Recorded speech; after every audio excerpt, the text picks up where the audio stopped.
بسم الله الرحمن الرحيم. الحمد لله رب العالمين، والصلاة والسلام على أشرف الأنبياء والمرسلين وعلى آله وصحبه ومن تبعه بإحسان إلى يوم الدين. اللهم رب اشرح لي صدري ويسر لي أمري واحلل عقدة من لساني يفقه قولي، وبعد. اللهم ربنا اجعل القرآن ربيع قلوبنا ونور صدورنا وجلاء أحزاننا واجعله حجة لنا في يوم القيامة فلا تجعله حجة علينا في يوم القيامة. علمنا منه مما جهلنا وذكرنا منه مما نسينا وارزقنا بتلاوته آناء الليل وأطراف النهار. اللهم ربنا أرنا الحق حقا وارزقنا اتباعه وأرنا الباطل باطلا وارزقنا اجتنابه. اللهم ربنا اجعلنا من الذين يستمعون القول ويتبعون أحسانه. وبعد. Muslimin muslimat yang dihormati dan dikasihi sekalian, Assalamualaikum warahmatullahi ta'ala wabarakatuh. Bidahulu kesyukuran kita sekali lagi kepada Allah Subhanahu wa ta'ala yang mempertemukan kita dalam siri ke-13 daripada kelas pemahaman Al-Quran daripada surah Yasin, dan insyaAllah pada malam ini adalah merupakan kelas yang terakhir untuk kelas pemahaman Al-Quran daripada surah Yasin. Kita akan menamatkan perbincangan kita daripada surah ini sebelum kita berpindah insyaAllah bermula pada minggu hadapan kepada surah baru yang telah pun dipersetujui oleh Tuan Punya kepada Raudah Al-Quran Bandar Puteri Bangi, di mana kita akan mula membincangkan dan mengambil pemahaman daripada surah Al-Hujurat mulai pada minggu hadapan insya-Allah. Muslimin muslimat yang dihormati sekalian, kalau kita ungkap kembali kelas kita yang terakhir sebelum kita berehat minggu lepas yang kita tidak dapat melangsungkan kelas pengajian kita, Allah Subhanahu wa taala telah berfirman dalam surah Yasin ayat ke-68 dengan menyebut ba'da a'udzubillahi minasyaitonir rajim wa man nu'ammirhu nunakkishu fil khalqi afala ya'qilun. Barang siapa yang bagi mereka itu kami perpanjangkan umurnya, kami berikan mereka itu lebih umurnya 60, 70 tahun dan sebagainya. Tetapi ayat ini juga menjelaskan bahawa bagi setiap manusia yang dipanjangkan umurnya itu, kekuatan yang dimilikinya akan berkurangan setiap kali umurnya berpanjang. Apabila kekuatannya, khasnya kekuatan fizikalnya makin berpanjangan, sudah tentulah yang berbaki kepadanya hanyalah kekuatan ruh, kekuatan iman, kekuatan akidah, kekuatan kepercayaan kepada Allah Subhanahu wa taala dan keyakinannya. Tabiat manusia semakin bertambah umurnya, fizikalnya akan menjadi lemah. Kita sedia maklum tuan-tuan, daripada mula kita dilahirkan sehinggalah apabila meningkat umur kita, akan berlaku sesuatu yang cukup jelas untuk kita lihat bahawa diri kita ini secara fizikalnya akan menjadi semakin berkurangan dari segi keupayaan-keupayaan yang biasa kita lakukan ketika umur kita masih muda. Ini adalah peringatan daripada Allah SWT. Apabila umur kamu makin bertingkat, tetapi fizikali kamu itu semakin lemah dan semakin berkurangan, benalah kekuatan lain yang ada pada diri kamu itu untuk kamu bawa bekalan untuk bertemu dengan Allah SWT. Kekuatan yang perlu dibina yang akan kekal, kukuh dan utuh pada diri manusia itu adalah kekuatan iman, kekuatan akidah berpandukan kepada Al-Quran dan Sunnatul Rasul sallallahu alaihi wasallam. Maka itulah dapat kita fahami daripada ayat 68 itu, Allah terus menyebut pula dalam ayat yang ke-69 dan 70 bagaimana firman Allah Subhanahu wa taala ba'da a'udzubillahi minasyaitonir rajim wa ma 'allamnahu asy-syi'ra wa ma yanbaghi lahu in huwa illa dzikrun wa qur'anun mubin liyundira man kana hayyan wa yahiqqal qawlu 'alal kafirin. Sesungguhnya kami tidak mendidik Muhammad itu dengan syair, dan itu adalah merupakan sesuatu yang tidak patut bagi Rasulullah sallallahu alaihi wasallam. Apa yang diturunkan kepada Rasulullah sallallahu alaihi wasallam itu adalah merupakan zikrun wa Quran mubin, adalah merupakan peringatan dan Quran yang dibaca yang dengan jelas. Liyundhira man kana hayyan, untuk memberi peringatan kepada mereka yang hidup hatinya, wa yahiqqal qawlu 'alal kafirin, dan sebagai sesuatu yang jelas untuk diperjelaskan kepada orang-orang yang kafir. Muslimin-muslimat sekalian, itu ayat 68 sehingga ayat 70 yang telah kita bincang lebih kurang 2 minggu lepas. Pada malam ini perbincangan kita adalah akan membicarakan tentang bahagian terakhir daripada surah Yasin, yang bermula daripada ayat 71 hingga ayat 83, di mana kalau kita lihat bahagian terakhir daripada surah Yasin ini, bolehlah kita ibaratkan sebagai khulasah, sebagai resolusi kepada seluruh kisah, seluruh pengajaran, seluruh arahan dan perintah daripada Allah Subhanahu Wa Taala yang telah kita ambil daripada surah Yasin, daripada awal sehinggalah kepada malam ini, 13 siri semuanya. Sudah tentulah tuan-tuan, Al-Quran kalamullah ini kalam yang cukup sempurna, cukup mengisi segala tuntutan dan dalam kehidupan kita. Sudah tentulah dalam 13 siri perbicaraan kita itu, kita tidak akan dapat meneliti setiap satu makna daripada maksud-maksud yang tersirat dalam ayat-ayat Allah Subhanahu Wa Taala dalam surah Yasin. Namun demikian, pada malam ini tuan-tuan, kita mulakan dengan ayat ke-71, firman Allah Subhanahu Wa Taala ba'da a'udzubillah minasyaitonir rajim. Awalam yarau anna khalaqna lahum mimma 'amilat aydina an'aman fahum laha malikun وَذَلَّلْنَاهَا لَهُمْ فَمِنْهَا رَكُوبُهُمْ وَمِنْهَا يَأْكُلُونَ وَلَهُمْ فِيهَا مَنَافِعُ وَمَشَارِبُ أَفَلَا يَشْكُرُونَ.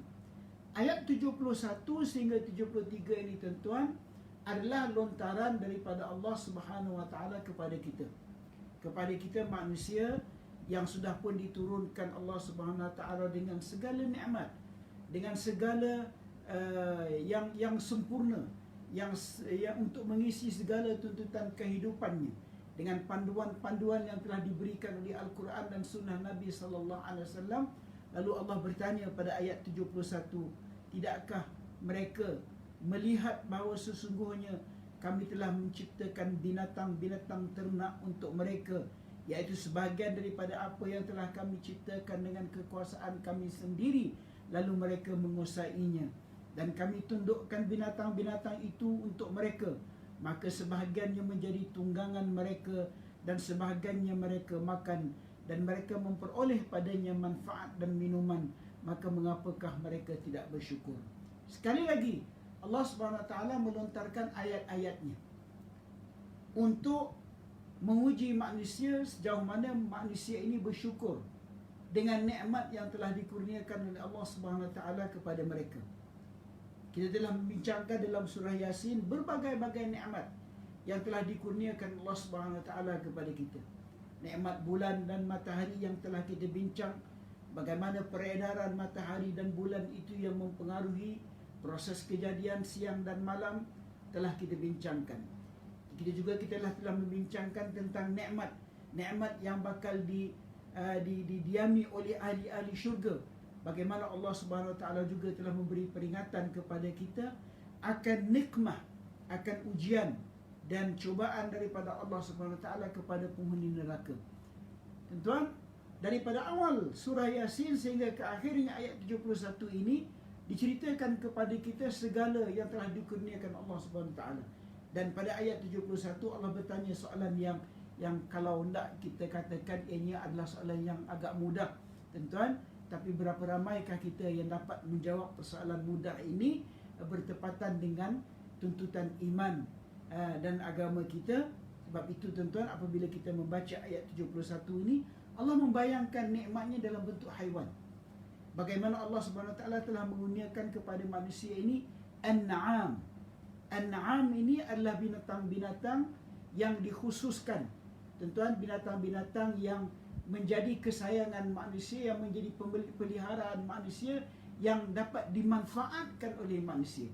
Manusia ni tuan-tuan, kalau kita sebut pasal haiwan, banyak yang dia bela, banyak yang dijadikan pet, banyak yang dijadikan binatang kesayangan.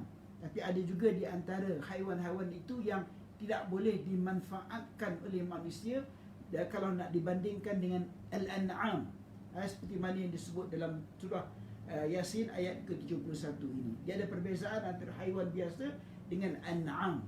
Bila kita menyebut ianya sebagai an'am, ianya merujuk kepada unta, kambing, lembu, dalam konteks itu kerbau, tuan-tuan, yang boleh dimanfaatkan oleh manusia. Manfaat itu datang dalam bentuk tunggangan. Tuan-tuan, orang bela anjing, orang bela kucing di rumah sebagai haiwan peliharaan, tapi orang tak tunggang kucing, tuan-tuan. Orang tak ada buat kucing sebagai tunggangan untuk pengangkutan. Orang bela, bagi yang bukan Islam, mereka membela anjing contohnya. Tak ada orang yang menunggang sebagai kenderaan anjing peliharaan mereka, tuan-tuan. Begitu juga dengan binatang-binatang yang lain. Tetapi an'am yang dirujuk di sini, yang merupakan binatang-binatang ternak yang terdiri daripada unta, lembu, kambing dan sebagainya, tuan-tuan, adalah sebahagiannya menjadi tunggangan dan sebahagiannya menjadi makanan kepada manusia. Nah, bila Allah melontarkan haiwan ini dan manfaatnya yang dapat diperolehi oleh manusia, Allah bertanya kepada manusia pada ayat yang ke-73, walahum fiha manafi'u wa masyarib afala yashkurun. Dengan haiwan-haiwan yang telah kami berikan kepada kamu itu, yang binatang itu kamu beroleh manfaat daripadanya dan juga minuman. Boleh diminum susunya, tuan, boleh diperoleh manfaatnya, kulitnya, tunggangannya, seperti mana yang telah saya sebutkan tadi. Mengapakah mereka tidak bersyukur? Faslian, Allah Subhanahu Wa Taala sekali lagi memberikan satu arahan kepada kita sebagai hamba yang di atas muka bumi ini.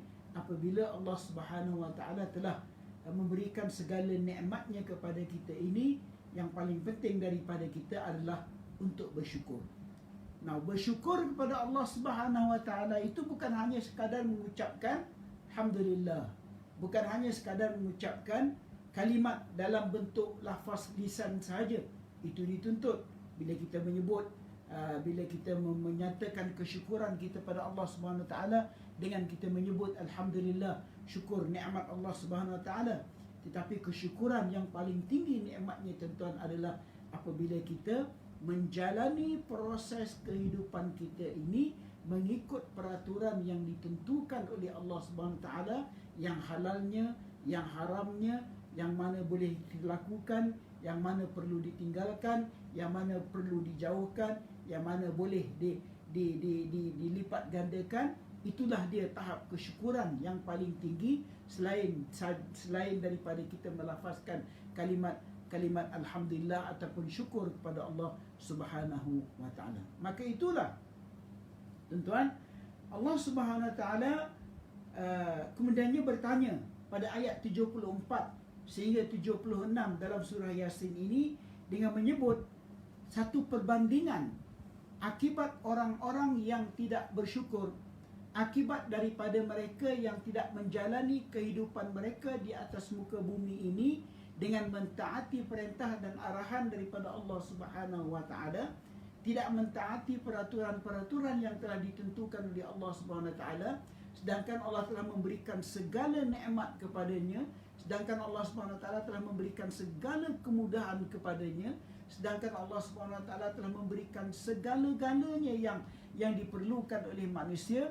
Allah Subhanahu Wa Taala bertanya dalam ayat 74, wattakhadhu min dunillahi alihatan la'allahum yunsarun la yastati'una nasrahum wa hum lahum jundun muhdarun fala yahzunka qawluhum inna na'lamu ma yusirruna wa ma yu'linun. Firman Allah Subhanahu Wa Taala mereka mengambil sembahan-sembahan selain daripada Allah agar mereka mendapat pertolongan berhala, sedangkan berhala-berhala ataupun sembahan-sembahan itu tidak akan dapat menolong mereka, padahal berhala itu menjadi tentera yang disiapkan untuk menjaga mereka pada anggapan mereka. Kawan sekalian, Allah SWT selepas membentangkan tentang nikmat-nikmat yang telah dikurniakannya kepada manusia, dia bertanya pula kepada manusia, kenapakah selepas segala nikmat yang telah aku berikan ini, semakin ataupun masih ada daripada kalangan manusia yang ittakhadhu min dunillahi aliha, yang mengambil Allah Subhanahu wa taala sebagai sembahan, yang taat kepada syaitan, yang menyembah berhala, yang menyembah manusia, yang akur kepada perintah dan peraturan yang dicipta oleh manusia, yang melarang ataupun yang melanggar ketentuan-ketentuan yang telah ditetapkan Allah Subhanahu wa taala, yang menghalalkan perkara yang haram, yang mengharamkan perkara yang halal dan sebagainya. Soalan ini Allah tanyakan kepada manusia. Aku dah bagilah kepada kamu, tapi masih lagi ada di kalangan manusia ini yang mengambil selain daripada Allah sebagai sembahan. La yastati'una nasrahum. Sedangkan dalam ayat 75 Allah menyebut yang kamu sembah itu sama ada berhala, sama ada sistem, sama ada tata cara kehidupan, sama ada peraturan dan panduan kehidupan yang selain daripada Allah yang kamu sembah itu, la yastati'una nasrahum, tidak akan dapat memberikan bantuan ataupun pertolongan kepada kamu, wahum lahum jundun muhdarun, walaupun ianya kamu rasa boleh memberikan pertolongan dan bantuan kepada kamu di hari akhirat besok. Tuan-tuan, segala yang disembah selain daripada Allah Subhanahu Wa Taala tidak akan dapat memberikan nusrah, tidak akan dapat memberikan bantuan kepada kita di akhirat Allah Subhanahu Wa Taala nanti. Hanya apabila kita mentaati Allah Subhanahu Wa Taala, akur kepada perintahnya, itu saja yang akan dapat memberikan nusrah ataupun perlindungan dan pertolongan kepada kita di akhirat nanti, insya-Allah.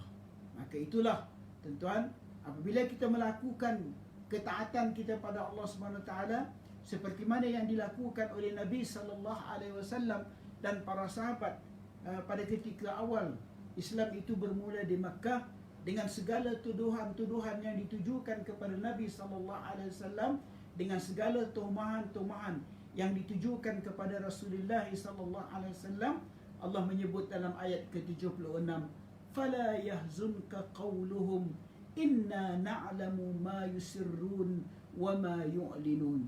Sesungguhnya maka janganlah ucapan mereka menyedihkan kamu wahai Muhammad. Sesungguhnya kami mengetahui apa yang mereka rahsiakan dan apa yang mereka nyatakan. Ini ayat yang ditujukan kepada Nabi sallallahu alaihi wasallam untuk comfort hati Nabi sallallahu alaihi wasallam. Rasulullah sallallahu alaihi wasallam dakwahnya adalah mengajak manusia kepada tauhid. Dakwahnya adalah mengajak manusia daripada menjadi penghuni pada neraka Allah Subhanahu Wa Taala. Dakwahnya adalah untuk mengajak manusia untuk mendapat rahmat Allah Subhanahu Wa Taala di dunia dan juga di akhirat. Dakwahnya adalah untuk mengajak manusia membebaskan diri daripada pengabdian kepada yang selain daripada Allah Subhanahu Wa Taala, seperti mana dakwah para anbiya yang lain yang sebelum daripada baginda alaihi salatu wassalam. Begitu juga dakwah bagi kita, mereka yang dipertanggungjawabkan untuk melangsungkan kerja dakwah ini, tuan-tuan, kerja menyampaikan risalah kebenaran. Itulah risalah dia, standard dia punya konten dakwahnya standard. Itulah dia risalah yang nak kita bawa.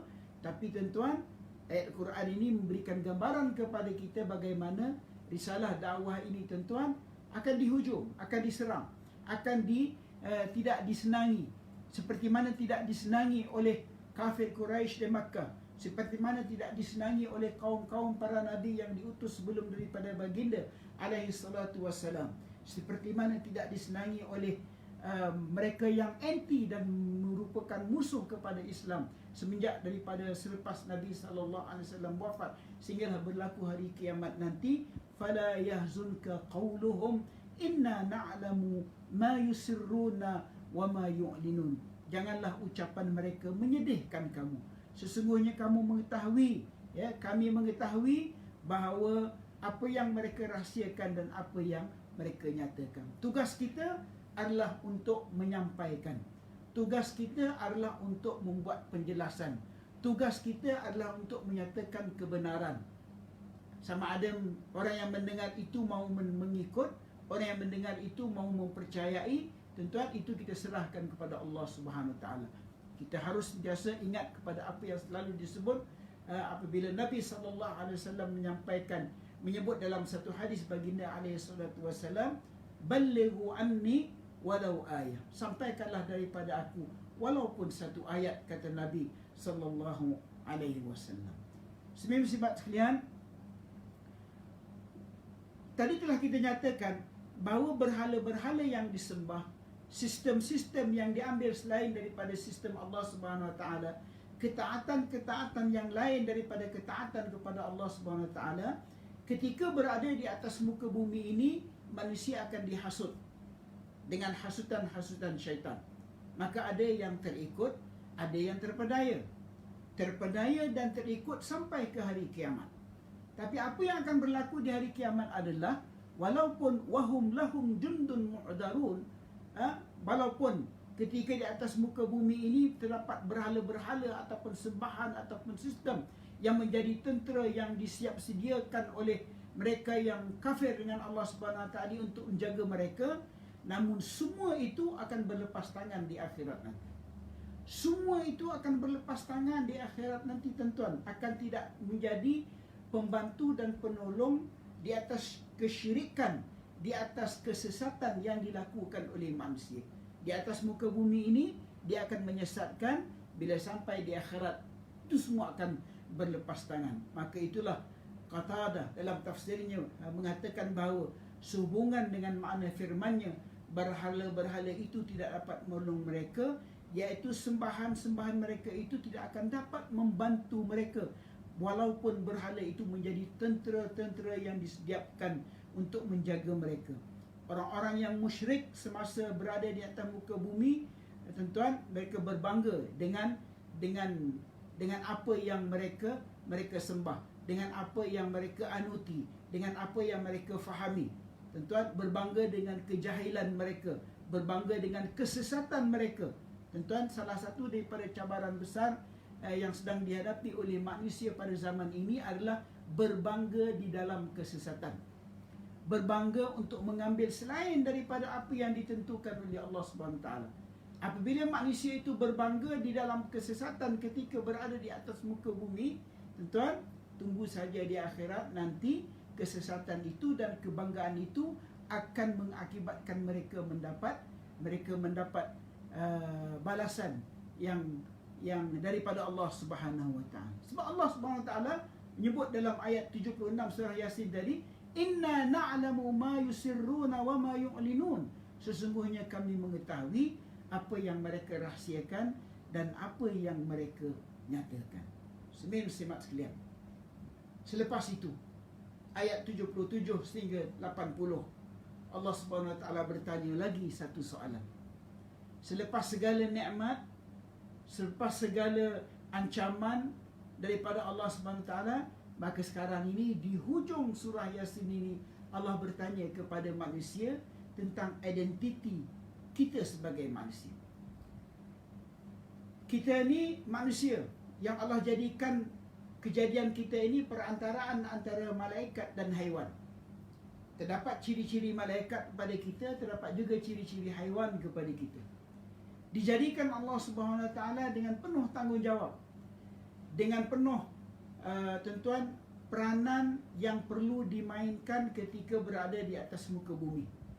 Kita sebagai manusia sudah tentulah tidak akan dapat memenuhi tuntutan kehidupan kita sebagai malaikat, kerana malaikat itu tugasnya hanya untuk beribadat pada Allah Subhanahu Wa Taala. Begitu juga sudah tentulah kita diberikan panduan oleh Allah Subhanahu Wa Taala untuk tidak menjadi seperti haiwan, kerana haiwan itu dijadikan oleh Allah Subhanahu Wa Taala tugasnya ketika hidup di atas muka bumi ini hanya sekadar untuk makan dan memenuhi nafsu syahwat mereka. So kita ini adalah merupakan creation, barang yang dicipta Allah Subhanahu Wa Taala yang berada di tengah-tengah antara dua jenis kejadian itu. Tetapi tuan-tuan, manusia ini Allah Subhanahu Wa Taala jadikan ianya daripada dua sumber yang kalau kita sebutkan dalam perbincangan di kalangan ahli tafsir, tuan-tuan, manusia ini sepatutnya dia sentiasa melihat betapa kejadian kita ini adalah daripada dua sumber yang berpunca daripada saluran air kencing. Kita ini adalah terhasil daripada proses biologi antara air kencing ayah, saluran air kencing ayah kita dan juga saluran air kencing ibu kita. Dari segi biologinya, itulah dia asal kejadian manusia. Tuan-tuan, maknanya kedua-dua saluran itu kalau dinilai dari segi dia punya kedudukan, tuan-tuan, adalah biasa kita akan sebut daripada sumber yang kotor, sumber yang bukanlah sesuatu yang hebat. Kejadian Allah Subhanahu Wa Taala tetapi kejadian Allah Subhanahu Wa Taala menjadikan kita daripada proses itu. Malangnya, di sebalik daripada sumber yang kotor itu pun, tuan-tuan, masih ada di kalangan manusia yang ketika dilahirkan Allah Subhanahu Wa Taala di atas muka bumi, selepas cukup umur akil baligh, selepas cukup umur dia menjadi seorang yang mumayyiz, yang boleh berfikir, selepas diberikan Allah Subhanahu Wa Taala segala nikmatnya untuk menggunakan akal dan hati mereka, yang tuan-tuan sampai kepada tahap merasakan dirinya lebih hebat daripada Allah Subhanahu Wa Taala. Nah, bagaimana manusia itu merasakan diri dia lebih hebat daripada Allah Subhanahu Wa Taala? Apabila manusia itu di dalam kehidupannya mengambil panduan yang lain daripada panduan Allah Subhanahu Wa Taala. Allah dah mengatakan ini haram, dia kata tak, ini boleh. Allah telah mengatakan ini halal, tak, dia mengatakan ini menyusahkan di kehidupan dia. Allah mengatakan kamu kena lakukan ini, tak, dia kata ini akan tidak menjadikan kehidupan dia senang di atas muka bumi, dan sebagainya. Apabila manusia, tuan-tuan, merasakan dirinya lebih hebat daripada Allah SWT, Allah tanya dalam ayat 77, awalam yaral insan anna khalaqnahu min nutfah fa idza huwa khasimun mubin wa daraba lana mathalan wa nasiya khalqah qala man yuhyi al-'idhama wa hiya ramim. Tuan, itu permulaan kepada bagaimana Allah Subhanahu Wa Taala melontarkan soalan ni, tuan-tuan, sebab dalam peristiwa ini merujuk kepada ayat 77 hingga 80 ni, tuan-tuan, bila manusia itu merasa diri dia lebih hebat daripada Allah Subhanahu Wa Taala, dia mempertikaikan proses kejadian manusia yang bermula daripada awalam yaral insanu anna khalaqnahu min nutfah, yang bermula daripada nutfah. Adakah manusia tidak memperhatikan bahawa kami menciptakannya daripada setitik air mani, maka tiba-tiba menjadi penentang yang nyata. Allah Subhanahu Wa Taala menjadikan kita ini daripada titisan air mani, tetapi apabila telah dihidupkan di atas muka bumi, tiba-tiba dia menjadi penentang yang nyata. Wa daraba lana mathalan wa nasiya khalqahu qala man yuhyi al-'idhama wa hiya ramim. Tuan, dan dia telah membuat perumpamaan bagi kami, dan dia lupa dengan kepada kejadiannya. Lalu ia berkata, siapakah yang dapat menghidupkan tulang belulang yang telah hancur dulu? Tuan, ayat 77 hingga 80 ni ada kisahnya, tuan-tuan, yang melibatkan beberapa nama yang dibincang oleh ahli-ahli tafsir. Ada ahli tafsir menyatakan bahawa ayat ini merujuk kepada Ubay bin Khalaf. Ada juga yang merujuk ayat ini kepada Al-As bin Wa'il. Tapi tuan-tuan, di dalam tafsir Ibn Kathir, dia telah menyebut bahawa yang penting bagi kita bukan nak tahu ayat ini ditujukan kepada siapa, tapi untuk kita mengambil pemahaman daripada ayat ini, bagaimana ada daripada kalangan orang-orang kafir Quraisy di Makkah, apabila telah diberikan peringatan oleh Allah Subhanahu Wa Taala tentang kejadian manusia, tentang kehidupan manusia, tentang penyudahan manusia dan tentang kebangkitan semula manusia di akhirat nanti, ada di kalangan kafir Quraisy di Mekah itu yang datang bertemu dengan Rasulullah sallallahu alaihi wasallam sambil membawa ke hadapan Nabi sallallahu alaihi wasallam bekas daripada ataupun apa disebut tulang-tulang manusia yang telah meninggal sekian waktu, dibawa tulang-tulang dan habuk daripada tulang-tulang itu kepada Nabi sallallahu alaihi wasallam dan mencabar Nabi sallallahu alaihi wasallam, wahai Muhammad, adakah risalah yang kamu bawa ini, Tuhan yang kamu ajak kami sembah ini akan dapat menghidupkan tulang-tulang ini yang sudah hancur menjadi debu? Ini maksud ayat 77 hingga 80 ni tuan-tuan.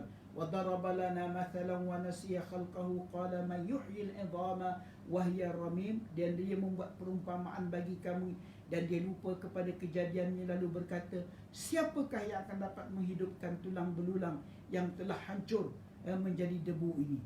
Katakanlah, ya, Allah Subhanahu wa taala, qul yuhyiha alladhi ansha'aha awwala marrah wa huwa bikulli khalqin alim alladhi ja'ala lakum min asy-syajari al-akhdari nara fa idza antum minhu tuqidun. Katakanlah, ia akan dihidupkan oleh Allah, Tuhan yang menciptakannya pertama kali, dan dia maha mengetahui tentang segala makhluk, iaitu Tuhan yang menjadikan untukmu api daripada kayu yang hijau, maka tiba-tiba kamu nyalakan api daripada kayu itu. Ada beberapa perumpamaan yang dibuat Allah Subhanahu Wa Taala di dalam ayat-ayat ini. Perumpamaan pertama adalah perumpamaan bagaimana tulang yang telah sekian lama reput, yang sekian lama tuan-tuan, manusia itu apabila mati tuan-tuan akan berpisahlah jasad dengan rohnya, akan dimasukkanlah jasadnya ke dalam kuburnya, dan sampai pada satu waktu yang tertentu akan dimamahlah segala daging yang dimilikinya dan akan hancurlah segala tulang yang ada pada jasad manusia itu. Tinggal hanya di hujung kita punya tulang belakang itu, hanya sebahagian hujung saja yang akan tinggal, yang akan dihidupkan semula nanti oleh Allah Subhanahu Wa Taala, tapi tulang yang lain semuanya akan hancur. Ini dipertikaikan oleh orang-orang kafir bagaimana Allah Subhanahu Wa Taala mampu menghidupkannya.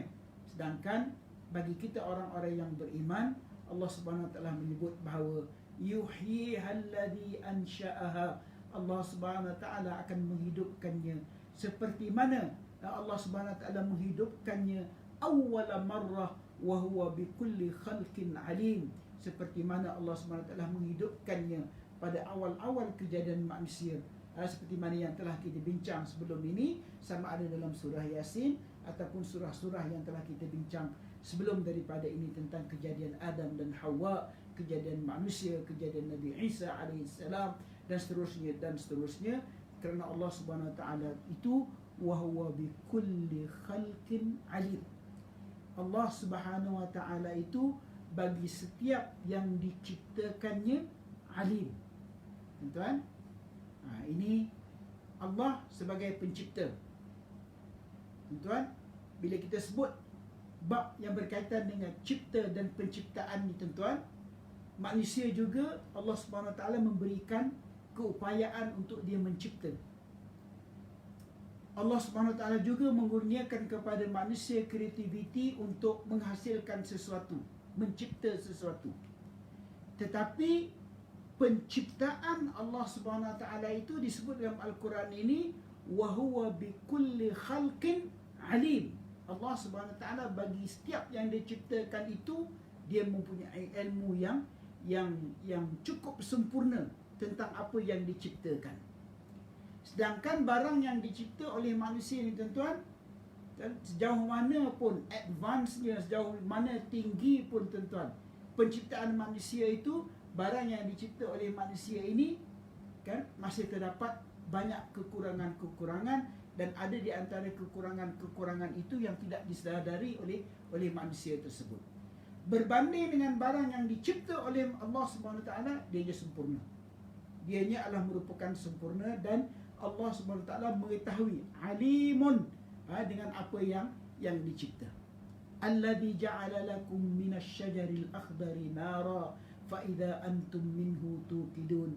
Dan satu lagi lontaran daripada Allah Subhanahu wa taala mengajak manusia untuk berfikir tentang kejadian Allah Subhanahu wa taala. Contoh yang ditunjukkan di sini adalah bagaimana Allah Subhanahu wa taala menjadikan untuk kamu api daripada kayu yang hijau, maka tiba-tiba kamu nyalakan api dari kayu tersebut.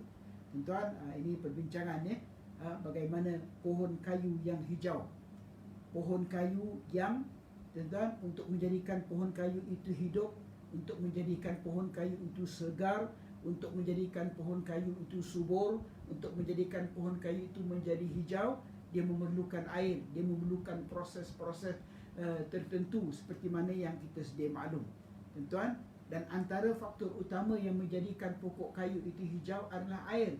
Air ini pula, kawan sekalian, seperti mana yang kita sedia maklum, adalah lawan bagi api. Tetapi kehendak Allah Subhanahu wa taala, daripada pohon yang hijau yang terkandung di dalamnya air itulah kemudiannya, tuan-tuan, Allah jadikan apabila ianya kering boleh menghidupkan api dan sebagainya. Ini adalah gambaran-gambaran yang dilontarkan oleh Allah Subhanahu wa taala kepada manusia supaya manusia mengambil iktibar dan pengajaran. Muslimin muslimat sekalian, hujung ayat ini, saya nak pergi, hujung ayat, 3 ayat di hujung ini, tuan-tuan, adalah ayat yang menjadi penyudah kepada surah Yasin. Awalaysa alladhi khalaqas samawati wal ard biqadirin ala an yakhluqa mithlahum bala wa huwa khallaqul alim.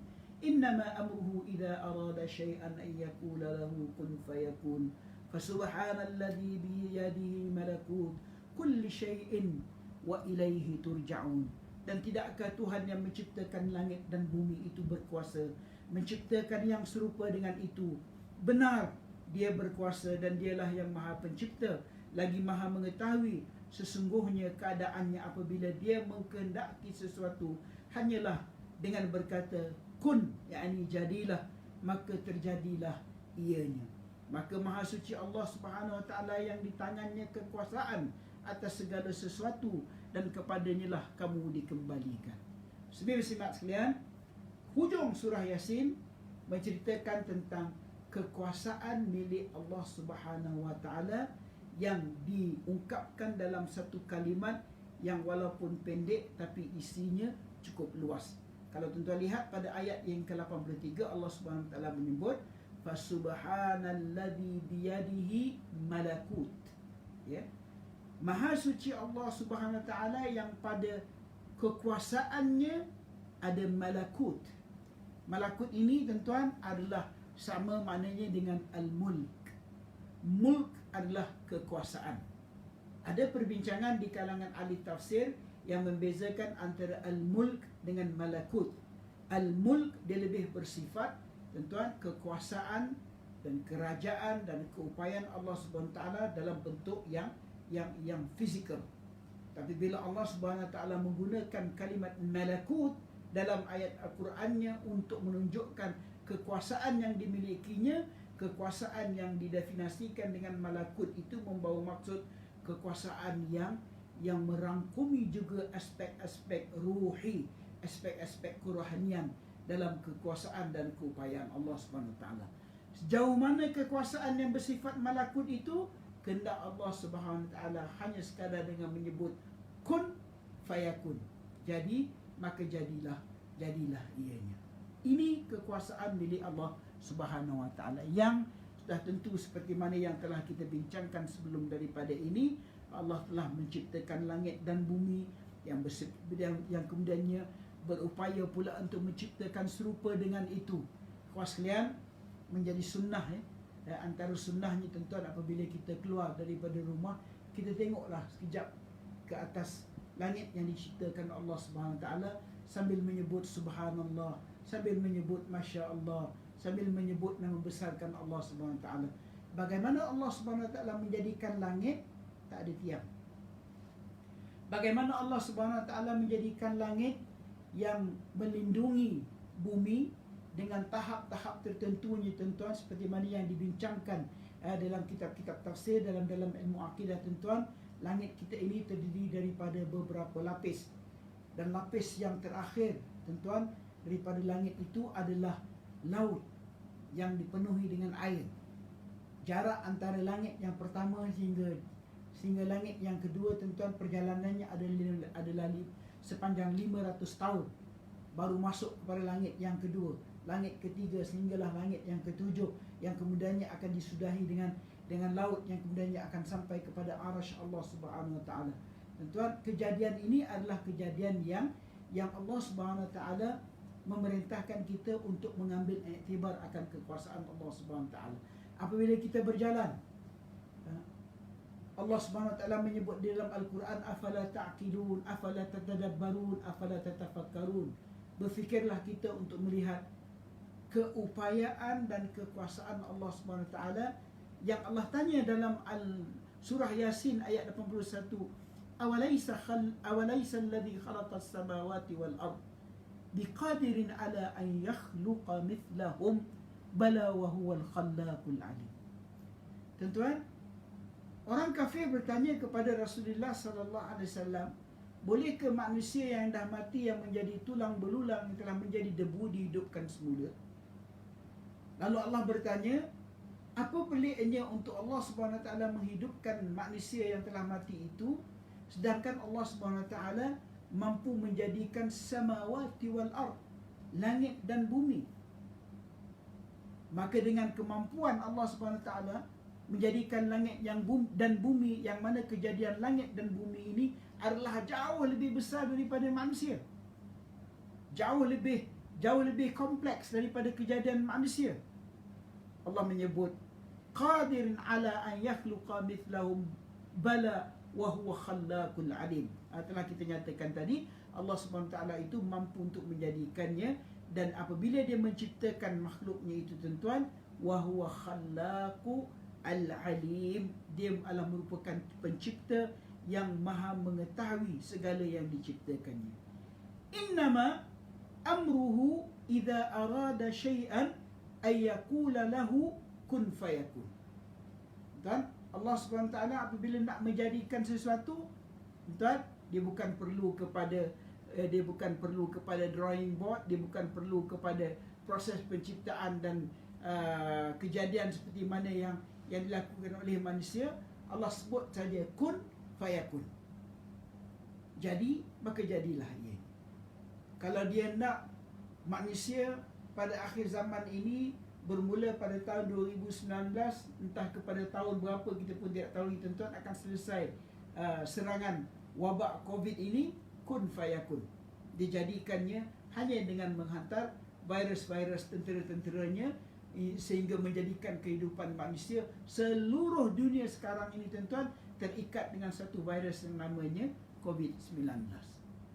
Bila Allah Subhanahu Wa Taala mengkehendaki makhluknya, tenteranya yang bernama tsunami contohnya, datang untuk menghentam bumi, tuan-tuan, dijadikannya bumi bergerak di dasar lautan, yang kemudiannya menghasilkan ombak yang besar di dasar lautan, kemudian membawa ombak itu ke menghentam pulau-pulau tertentu dan kawasan-kawasan tertentu di atas muka bumi ini, tuan-tuan.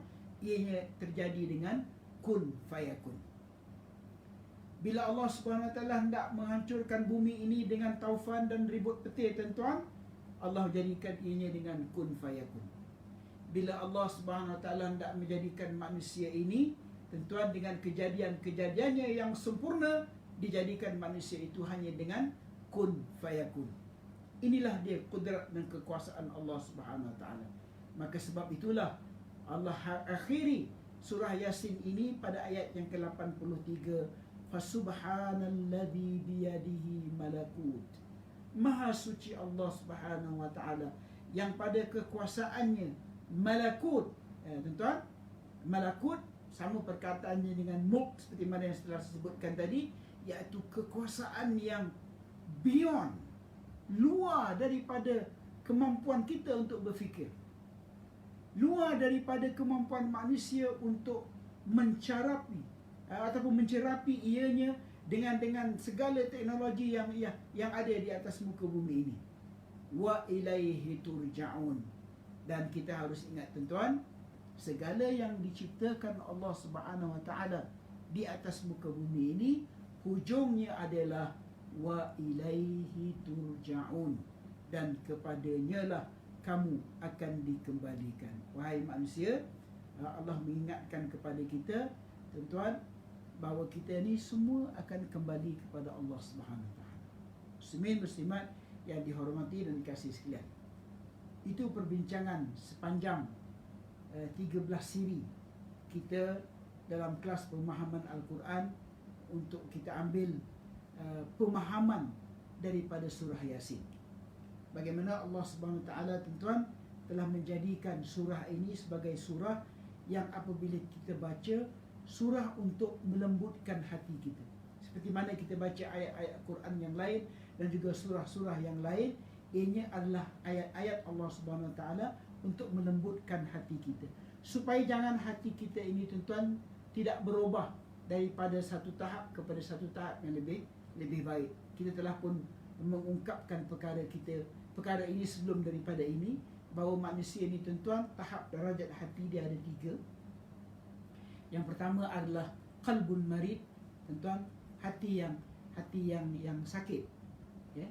Hati yang sakit ini maksudnya hati yang tidak dirawat dengan Al-Quran, hati yang tidak dirawat dengan zikir Allah Subhanahu Wa Taala, hati yang tidak dirawat dengan salawat ke atas Nabi sallallahu alaihi wasallam, hati yang tidak dirawat dengan al-baqiyatus salihat, hati yang tidak dirawat dengan bacaan ayat-ayat Al-Quran Allah Subhanahu Wa Taala dan zikir-zikir yang telah kita nyatakan.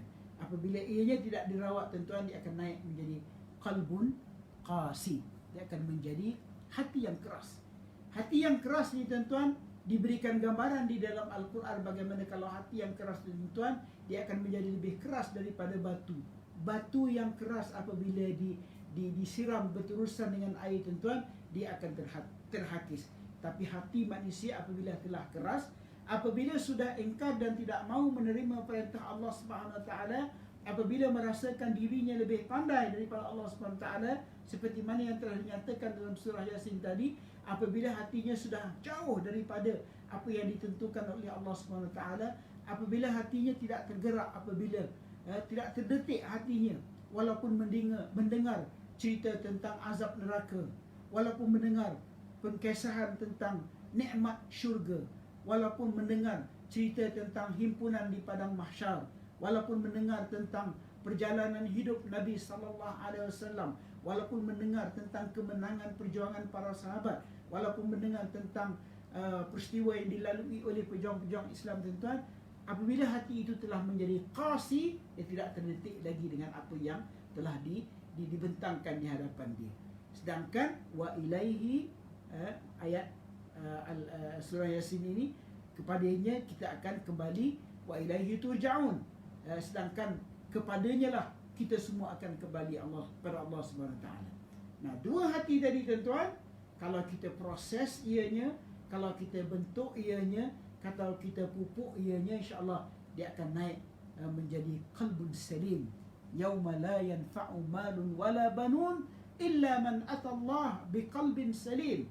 Hari yang tidak akan datang padanya sebarang manfaat, sama ada banyaknya harta kamu, ramainya anak kamu, melainkan yang akan datang bertemu dengan Allah Subhanahu Wa Taala dengan qalbun salim, yakni hati yang salim, yang suci dan bersih, yang telah pun digambarkan juga dalam surah Yasin, bagaimana kita akan dibangkitkan Allah Subhanahu Wa Taala, dihimpunkan di mahsyar dengan kadar amalan yang telah kita lakukan di atas muka bumi ini.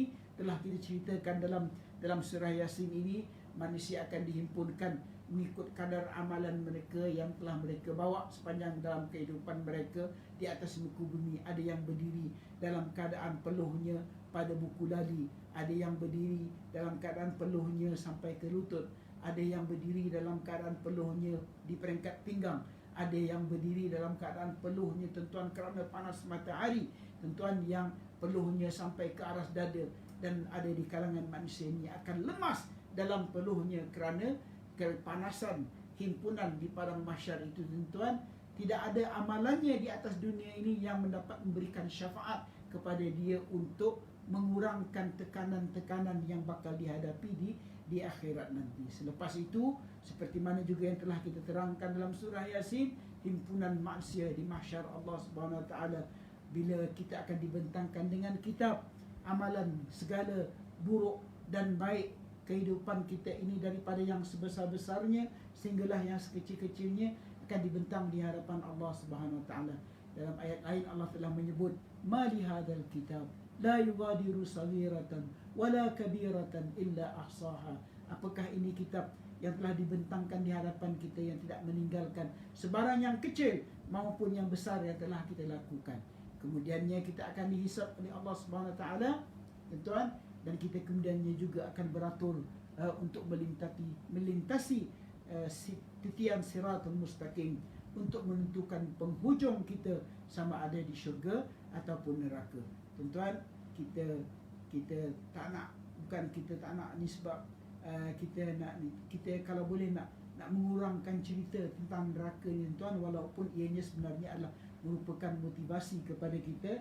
Tapi dalam surah Yasin ayat 55 Allah menyebut, inna ashabal jannati al-yawma fi syughulin fakihun hum wa azwajuhum fi dhilalin 'alal ara'iki muttaki'un lahum fiha fakihatun wa lahum ma yad'un salamun qawlan min rabbir rahim. Ayat 55 sehingga 58 surah Yasin. Inna ashabal jannah, sesungguhnya penghuni syurga, al-yawma fi syughulin fakihun, pada hari itu mereka akan sibuk yang fakihun. Bila digunakan perkataan fakihun ni tuan-tuan, sibuk yang melampau-lampau.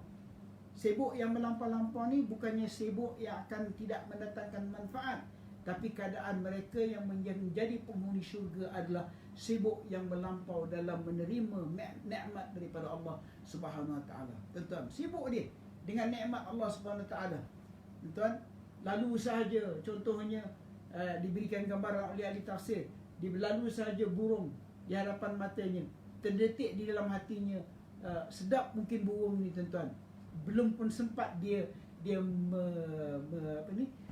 matanya tertutup tuan-tuan, dalam kelipan mata itu, walaupun belum habis mata dia berkelip, burung tadi didatangkan Allah SWT siap terhidang dengan seperti mana yang dikehendaki oleh hati manusia tersebut.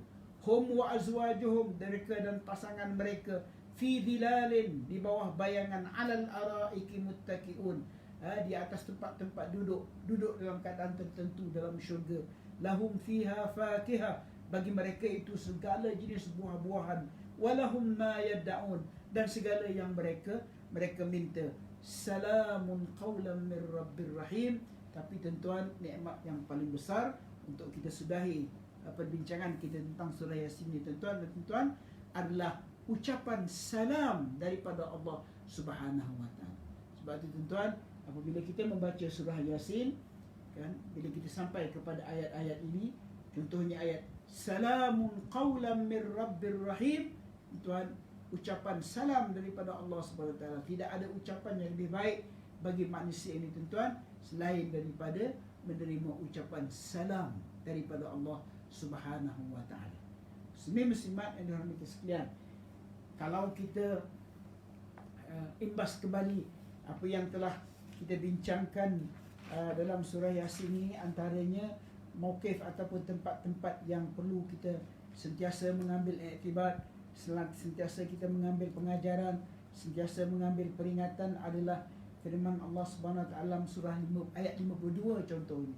Apabila Allah menyebut, qalu ya wailana man ba'athana min marqadina hadza ma wa'ada ar-rahman wa sadaqa al-mursalun in kanat illa sayhatan wahidah fa idza hum jami'un ladaina muhdarun.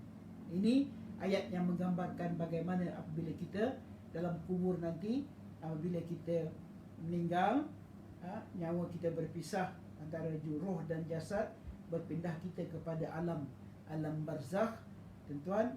Dan apabila berada dalam alam barzakh, alam kubur itu, dengan bagi yang mereka beriman dengan segala nikmatnya, bagi mereka yang kufur dengan segala azabnya, sehingga sampai pada satu ketika kita akan dibangkitkan semula oleh Allah Subhanahu Wa Taala.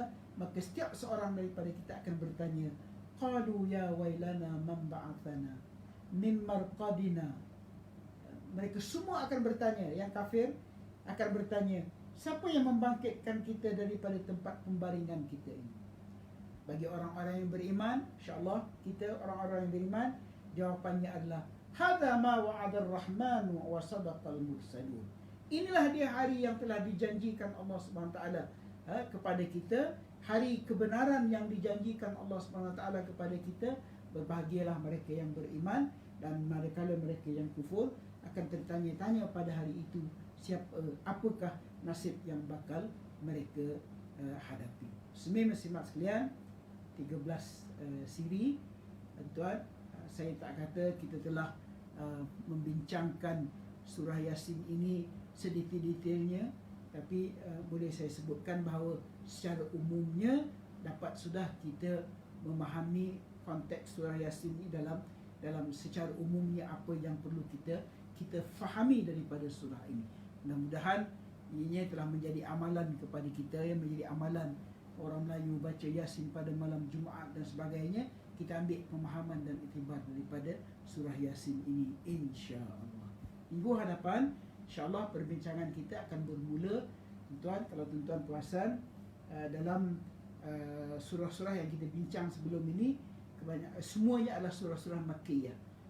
Sama ada Al-Kahfi, Maryam, surah Yasin, surah Makkiyah.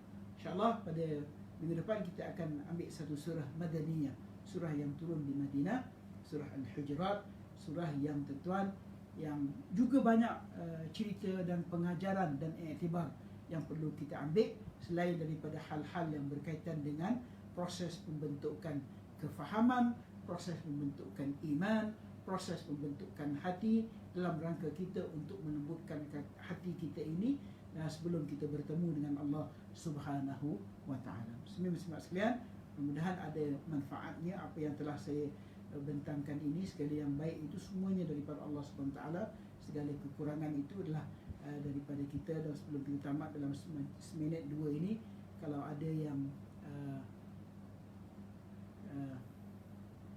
nak post pertanyaan ke setakat yang boleh saya jawab, akan saya jawab. Apapun tuan,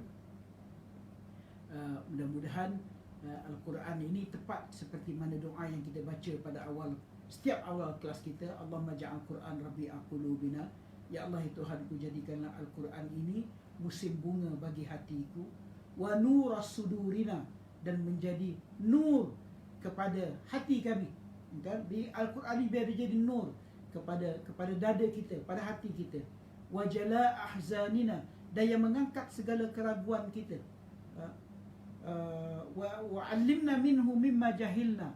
Engkau alimkanlah kami, engkau berikanlah kami pengetahuan daripada Al-Quran ini dengan segala yang kami jahilkan. Kami ni jahil, ya Allah SWT. Berikanlah petunjuk kami kepada kami ini dengan Al-Quran. Wa zakirna minhu mimma nusina, dan peringatkanlah kami daripada Al-Quran ini segala yang kami lupai. Kami ni manusia, kami ni terlupa. Tuan, tidak ada yang lebih baik untuk mengingatkan kealpaan kita, lupanya kita itu, melainkan dengan Al-Quran. Apatah lagi apabila Al-Quran itu sentiasa menyebut tentang syurga, sentiasa menyebut tentang neraka, sentiasa menyebut tentang azabnya, sentiasa menyebut tentang nikmatnya, sentiasa menyebut tentang ancamannya, sentiasa juga menyebut tentang kurniaan daripada Allah Subhanahu wa taala. Maka itu menjadi penyebab kepada segala kebaikan yang bakal kita terima, insya-Allah.